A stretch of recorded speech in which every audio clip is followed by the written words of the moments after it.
WhatsApp மற்றும் Telegram ஊடாக அனுப்பப்படும் ஆபத்தான மென்பொருட்கள் மூலம் மேற்கொள்ளப்படும் புதிய வகை நிதி மோசடிகள் குறித்து காவல்துறை பொதுமக்களுக்கு எச்சரிக்கை விடுத்துள்ளது. திருமண அழைப்பிதழ்கள், மின்சார கட்டண பட்டியல்கள் அல்லது அதிர்ஷ்ட லாப அறிவிப்புகள் என்ற பெயரில் இந்த மோசடி கோப்புகள் அனுப்பப்படுகின்றன. இவற்றை தரவிறக்கம் செய்யும் போது கையடக்க தொலைபேசியில் தீங்கிழைக்கும் மென்பொருட்கள் ஊடுருவ வாய்ப்பு இருப்பதாக காவல்துறை ஊடக பிரிவு குறிப்பிட்டுள்ளது.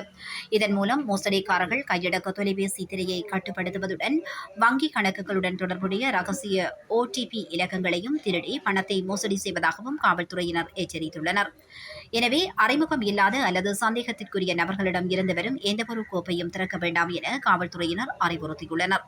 அத்துடன் தங்களது கையடக்க தொலைபேசிகளில் உள்ள அறியப்படாத செயலிகளை நிறுவு என்ற தெரிவை செயலிழக்க செய்யுமாறும் வலியுறுத்தப்பட்டுள்ளது.